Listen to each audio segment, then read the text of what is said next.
কিছু সাহাবী তো এমনও ছিলেন, বদরের যুদ্ধ করতে এসেছেন, হাতের মধ্যে কিছু খেজুর আছে, খেজুর খাচ্ছেন, খোরমা খেজুর খাচ্ছেন। তখন নবী সাল্লাল্লাহু আলাইহি ওয়াসাল্লাম দাঁড়িয়ে ভাষণ দিচ্ছেন যে ওয়াসাবিকু ইলা মাগফিরাতিম মির রাব্বিকুম ওয়া জান্নাহ, ওই যে আয়াতটা আছে, তোমরা এগিয়ে চলো তোমাদের রবের ক্ষমার দিকে এবং জান্নাতের দিকে। আরদুহা কাআরদিস সামাই ওয়াল আরদ, যার প্রশস্ততা আসমান এবং জমিনের সমান। সাহাবী খেজুর খেতে খেতে খেজুরটা ফেলে দিলেন।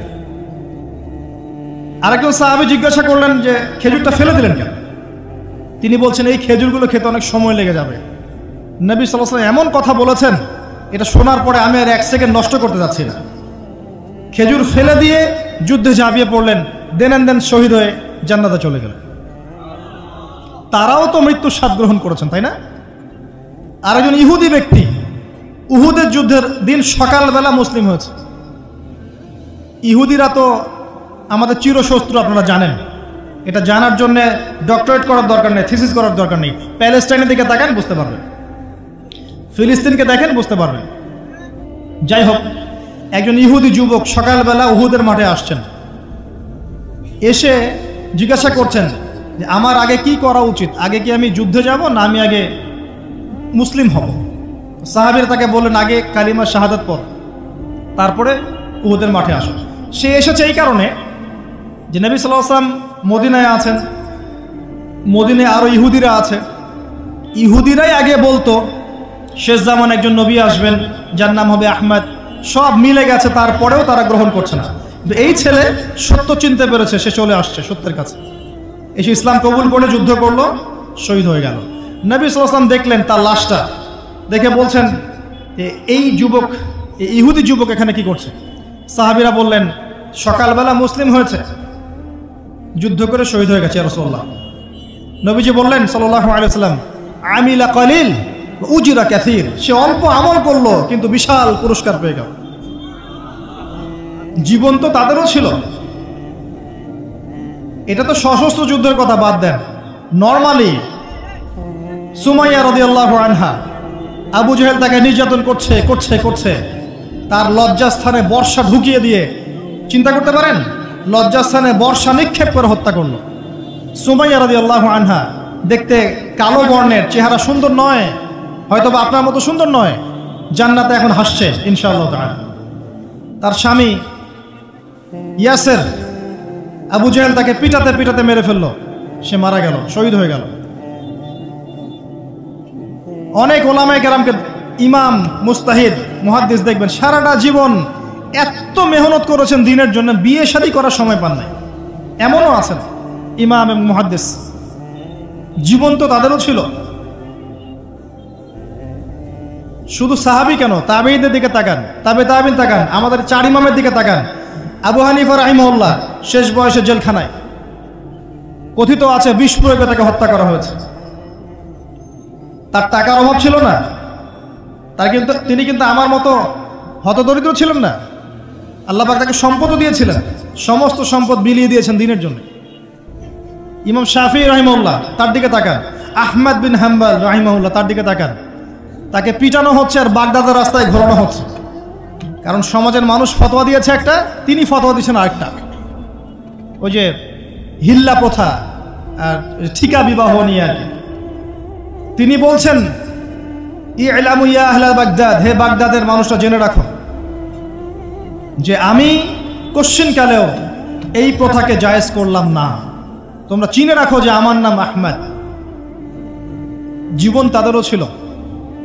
ইমাম মালিক রাহিমাহুল্লাহ, তাকে এত মার দেয়া হয়েছিল, হাত বাঁধতে পারতেন না নামাজের মধ্যে, নামাজে হাত বাঁধতে পারতেন না। সাহাবীদের থেকে নেন, তাবেঈ থেকে নেন, তাবেঈ থেকে নেন, মুস্তাহিদ ইমাম থেকে নেন, দুনিয়ার জীবন তারাও কিন্তু ভোগ করেছেন, আর আমরাও ভোগ করছি। আমাদের ভোগের সিস্টেমটা দেখেন, তাদের ভোগের সিস্টেমটা দেখেন। আমরা বাঁচছি দুনিয়ার জন্য, তারা বেঁচেছে পরকালের জন্য। আমরা দুনিয়ায় বাঁচছি দুনিয়ার জন্য, দুনিয়ার একটা চাকরি, একটা ব্যবসা, একটা পরিবার, একটা স্ট্যাটাস, বাড়ি গাড়ি, টাকা কড়ি, সম্পত্তি, এগুলোর জন্যে। কিন্তু তারা বেঁচেছেন আল্লাহর জন্য, পরকালের জন্য। যে ব্যক্তি দুনিয়ার জন্য দুনিয়া করে, আল্লাহ পাক তাকে ইহকাল পরকাল দুটোই নষ্ট করে দিবে। যে ব্যক্তি পরকালের জন্য দুনিয়া করবে, আল্লাহ পাক তার দুনিয়া গুছিয়ে দিবেন, আখিরাতও গুছিয়ে দিবেন ইনশাআল্লাহ। প্রথম কথা হচ্ছে এই যে দুনিয়ার জীবনকে প্রাধান্য দেওয়া যাবে না। দুনিয়ার জীবনে প্রতিটা কাজ আপনি একটা উদ্দেশ্যই করবেন, সেটা হচ্ছে আল্লাহর সন্তুষ্টি। বিয়ে শাদী করেছি কেন? আল্লাহর জন্যে। পরিবার গঠন করেছি কেন? আল্লাহর জন্যে। সন্তান নিয়েছি কেন? আল্লাহর জন্যে। দিন শিখেছি কেন? ইলম শিখেছি কেন? আল্লাহর জন্যে। চাকরি কেন করি? আল্লাহর জন্যে। প্রতিটা কাজ ইবাদত হবে যদি আপনি মুহাম্মদ সাল্লাল্লাহু আলাইহি ওয়াসাল্লামের তরিকা মেনে চলেন।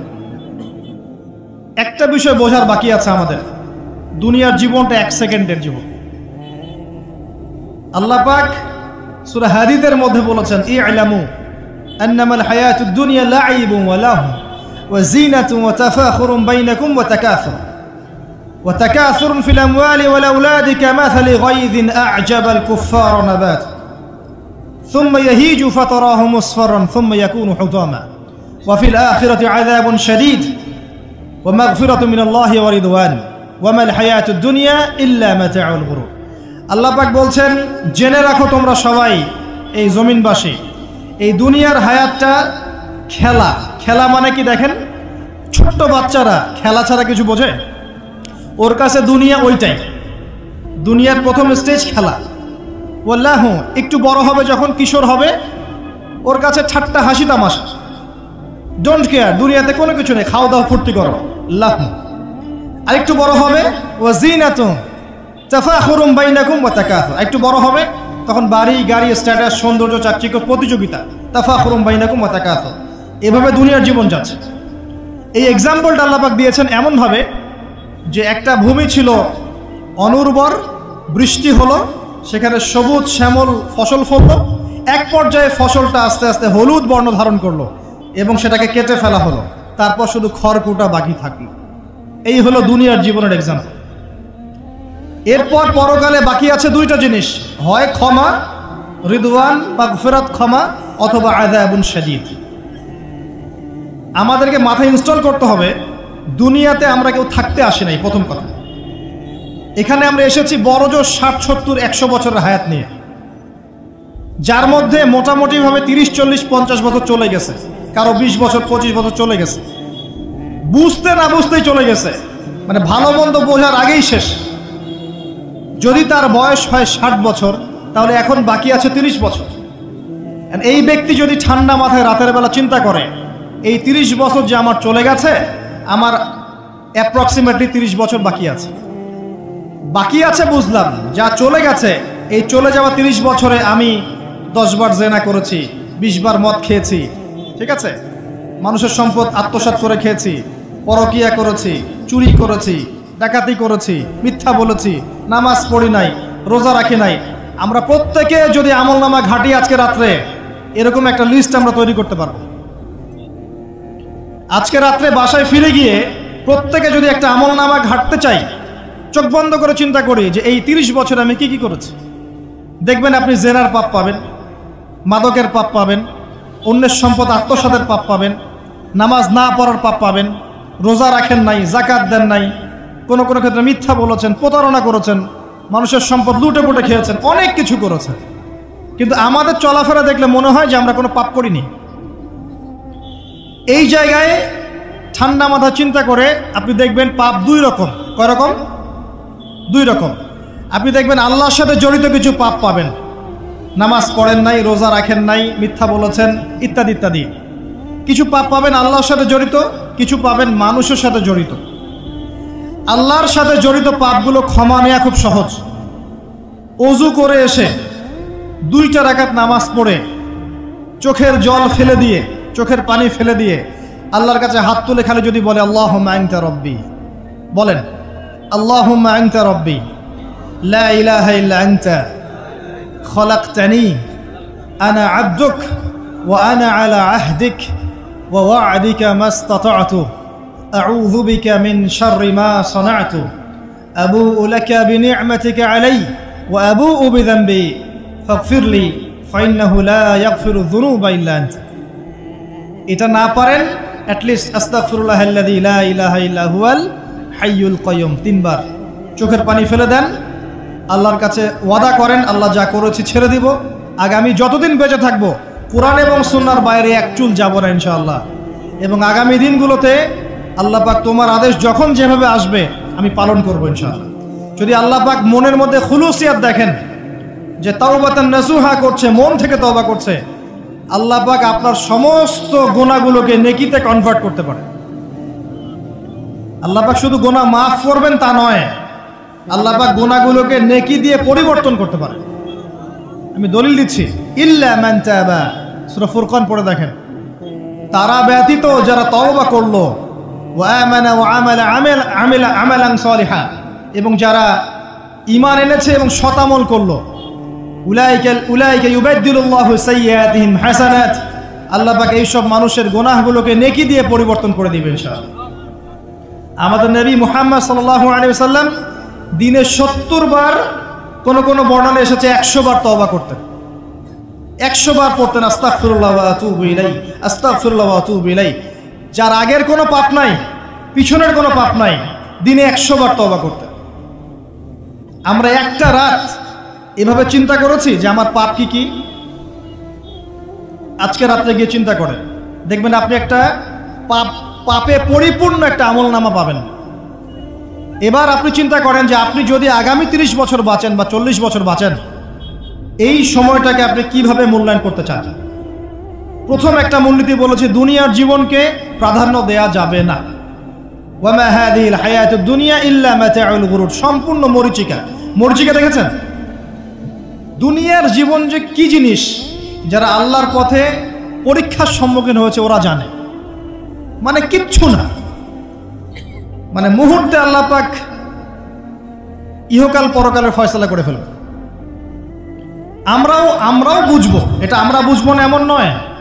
ইয়াং ছেলে রাস্তায় যাচ্ছে, বাইক নিয়ে খুব দাবরানি দিচ্ছে, আছে না? হঠাৎ অ্যাক্সিডেন্ট, ডেড, স্পট ডেড। এটা দুনিয়ার জীবন। তার সারা জীবন দুনিয়ার পিছনে ছুটেছে, শেষ বয়সে হতাশ, কিছুই পেলাম না। পাবে না, কারণ আল্লাহর পথে না চললে শেষ বয়সে গিয়েও কিছু পাবেন না। যন্ত্রণা, হতাশা, গ্লানি ছাড়া।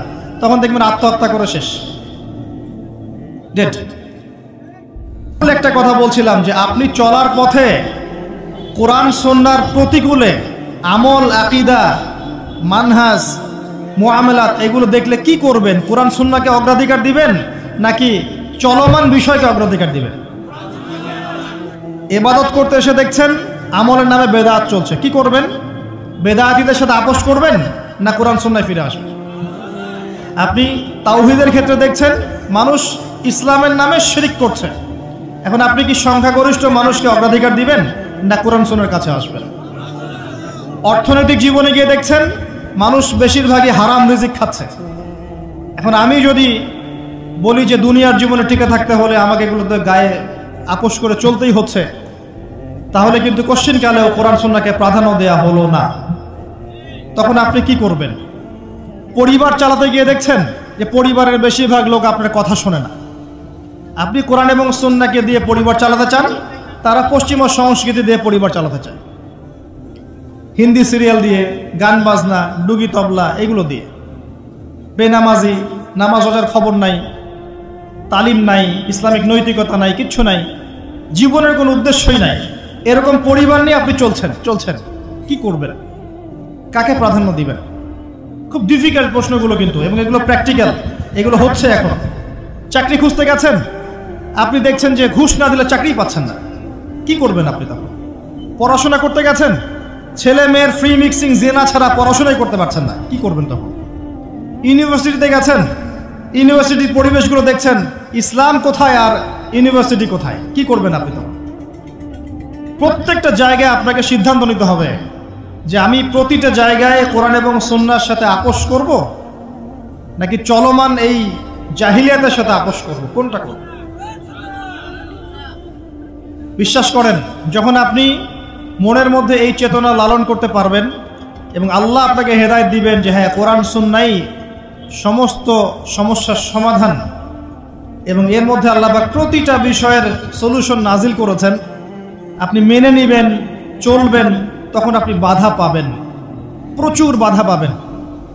প্রথম বাধা পাবেন আপনার পরিবার থেকে। এরপরে বাধা পাবেন আপনার সমাজ থেকে, বাধা পাবেন ধর্ম নেতাদের থেকেও, পরবর্তীতে বাধা পাবেন ফেরাউন নমরুদদের থেকে। কি করবেন? ডিসিশনগুলো খুব ইম্পর্টেন্ট, কারণ মনে রাখবেন কবরে 3টা প্রশ্ন হবে। মান রব্বুক, সেই উত্তর দিতে পারবে যে পৃথিবীতে আল্লাহর সাথে শিরক করে নাই। সিম্পল, যে তাওহীদের উপর ছিল, শিরক করেনি, উত্তর দিতে পারবে ইনশাআল্লাহ রব্বি আল্লাহ। পৃথিবীতে যে আল্লাহর সাথে শিরক করেছে সে কোশ্চিন কালে উত্তর দিতে পারবে না। শিরক করে মারা গেছে, তওবা করে নাই, উত্তর দিতে পারবে না ইনশাআল্লাহ। মা দীনুক, পৃথিবীতে যে দিন ইসলামকে চূড়ান্ত সত্য রূপে মেনে নেয়নি, পরিপূর্ণ দিন পালন করার চেষ্টা করে নাই, কোশ্চিন কালেও মা দীনুক উত্তর দিতে পারবে না। ইসলামকে ঠাট্টা বিদ্রুপের ছলে হাসি তামাশা গ্রহণ করেছে, সে কখনো উত্তর দিতে পারবে না। মান নবিয়ুক, পৃথিবীতে যে ব্যক্তি নবী সাল্লাল্লাহু আলাইহি ওয়াসাল্লামের সুন্নাহ মেনে চলেনি, জীবনে চলার পথে নবীর সুন্নাহকে পরোয়া করে নাই, অন্যের আদর্শ গ্রহণ করেছে, সে কোশ্চিন কালেও মান নবিয়ুক উত্তর দিতে পারবে না। কারা পারবে তাহলে? 1 নম্বর তাওহীদ পন্থীরা পারবে, 2 নম্বর যারা পরিপূর্ণরূপে ইসলাম পালন করেছে এরা পারবে, 3 নম্বর যারা মুহাম্মদ সাল্লাল্লাহু আলাইহি ওয়াসাল্লামের সুন্নাহর উপর টিকে ছিল এরা পারবে। ওয়ামা খালাকতুল জিন্না ওয়াল ইনসা ইল্লা লিয়াবুদুন, শুধুমাত্র ইবাদত করার জন্যই আল্লাহ পাক জিন এবং মানুষ জাতিকে সৃষ্টি করেছেন। আপনাকে আল্লাহ পাক এই হায়াতটা দিয়েছেন, এখন বাকি সময়টা চিন্তা করেন আগামী 30-40 বছর কিভাবে কাটাতে চান। দুনিয়ার জন্য বাঁচবেন না আল্লাহর জন্য বাঁচবেন? যদি আল্লাহর জন্য বাঁচতে চান, সর্বশেষ হেদায়েত আল কোরআন এবং সর্বশেষ নবী মুহাম্মদ সাল্লাল্লাহু আলাইহি ওয়াসাল্লাম, এর বাইরে কিচ্ছু নাই ভাই। সারা দুনিয়ার মানুষ মিলে যদি বলে যে কোরআন সুন্নাহর মধ্যে আছে সুদ হারাম, কিন্তু সুদ হালাল হালাল হালাল, কোশ্চিন কালে হালাল হবে না। সারা দুনিয়ার মানুষ একটা মাঠে যদি এসে বলে সুদ হালাল, সুদ ভালো, কোশ্চিন কালে হালাল হয়ে যাবে না, হারামই থেকে যাবে।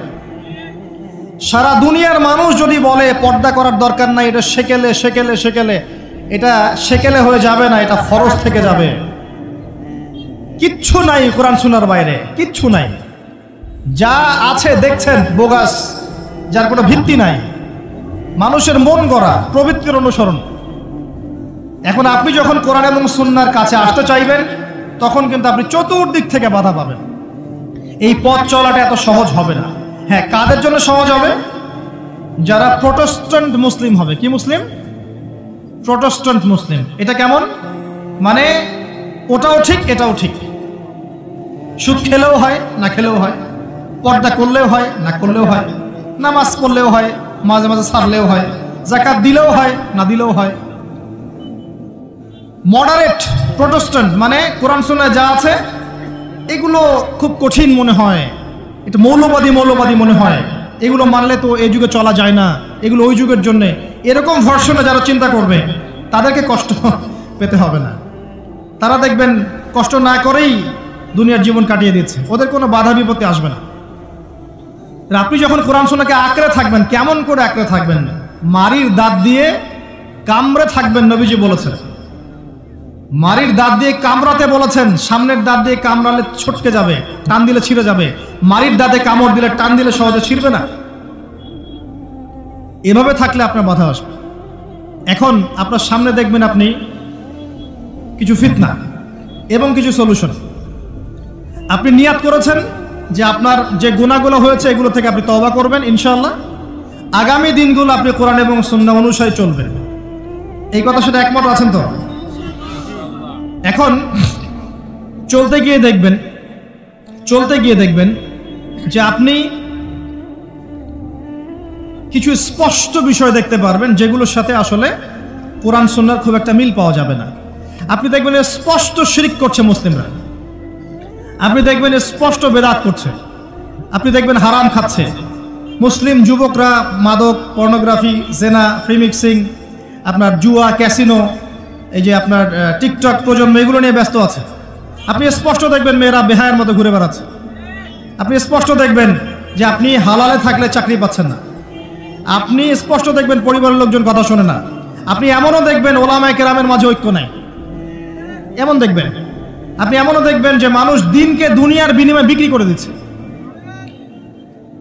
আর এমন দেখবেন যারা আপনার উপরে আছে তারা দিন সম্পর্কে তেমন কোনো জ্ঞান রাখে না। এমন জটিল পরিস্থিতিতে আপনি কি করবেন তখন? এরপরে আপনি যখন বিশ্বের দিকে তাকাবেন তখন দেখবেন বিশ্বের সমস্ত পরাশক্তিরা ঐক্যবদ্ধ ইসলামের বিরুদ্ধে। বিশ্বের সমস্ত বড় বড় পরাশক্তিরা ঐক্যবদ্ধ ইসলামের বিরুদ্ধে। দেখবেন আপনি ইসলামের কোনো খিলাফা নাই, দেখবেন কোনো ইমাম নাই, কোনো আমির নাই, কোনো জামা নাই। দেখবেন আপনি সেই রকম সলফে সালেহিনদের যুগের মতো শৌর্যবীর্য ব্যক্তিত্ব গায়রাত কিছু নেই। মনে হবে যেন আমরা দাসত্বের শৃঙ্খলা আবদ্ধ হয়ে গেছে। তখন আপনি কষ্ট পাবেন মনে মনে। আপনার মধ্যে ঈমান থেকে থাকলে আপনি কষ্ট পাবেন, ভিতর থেকে কষ্ট ফিল করবেন। যদি প্যারালাইজড রোগী হয়ে থাকেন তাহলে কষ্ট ফিল করবেন না। চেতনা থাকে দিনের, কষ্ট ফিল করবেন। তখন আপনার স্ট্রাগল শুরু হবে। তখন আল্লাহ যদি আপনাকে বুঝ দেন, আল্লাহ দেখবেন আপনি কি করেন। আপনার মেধা দিয়ে আল্লাহ কি করেন, আপনি কি করেন, আপনার অর্থ দিয়ে আপনি কি করেন, আপনার হায়াতটা দিয়ে আপনি কি করেন, আপনার এই যে জনবল দিয়ে আপনি কি করেন, আল্লাহ আপনাকে যা দিয়েছেন তা দিয়ে আপনি দিনের জন্য কি করছেন আল্লাহ পাক তখন দেখবেন। এই জায়গায় আমি আপনাকে কিছু সলিউশন বলছি। এটা শুধু আপনাকে বলছি তা নয়, আমি নিজেও এটা ফিল করি, লালন করি। আর আমি এমন কিছু বলবো না যা আমি নিজে আপনার জন্য পছন্দ করি না। যেটা আমি নিজের জন্য পছন্দ করি সেটাই আপনাকে বলব। প্রথম কথা, এখানে আপনাকে গাইডেন্স দিবে আল কোরআন। এরকম সিচুয়েশনে আপনাকে পথ দেখাবে অনলি আল কোরআন। এরপর নবী সাল্লাল্লাহু আলাইহি ওয়াসাল্লামের হাদিস। এখানে আপনার দায়িত্ব আসবে প্রথমত কোরআন পড়া শিখতে হবে। প্রথম কাজটা কি ভাই? কোরআন পড়া শিখতে হবে, তেলাওয়াত শিখতেই হবে, নিয়মিত তেলাওয়াত করতে হবে। একটা দিন যাবেন আপনার জীবনে যে কোরআন তেলাওয়াত আপনি করেন না, ইনশাআল্লাহ। বেশি থেকে বেশি করবেন, বেশি থেকে বেশি। আমার পরামর্শ হচ্ছে দিনে এক পারা করে করার চেষ্টা করুন। এরপর দায়িত্ব চলে আসবে আপনার কোরআন বোঝা। আপনি কিছু অংশ মুখস্থ করবেন, হিফজ করবেন, অর্থটা বোঝার চেষ্টা করবেন, কোরআনের ভাষাটা শেখার চেষ্টা করবেন। এর সব কিছু আপনি বুঝতে পারবেন না, তখন কি করবেন? আলেম ওলামার কাছে যাবেন, তাদের সোহবতে গিয়ে পড়ে থাকবেন। যে বিষয়টা বুঝতে পারছেন না জিজ্ঞাসা করে জেনে নেবেন। ফাসআলু আহলা যিকরি ইন কুনতুম লা তা'লামুন। এরপর কোরআনের আদেশ নিষেধগুলো আপনি মেনে চলবেন, নিজে, নিজের পরিবারে এবং নিজের অধীনস্থদের মধ্যে। এরপরে আপনি থেমে যাবেন না। কোরআনের দাওয়াত আপনি যতটুকু জানেন এটা মানুষের কাছে প্রচার করবেন।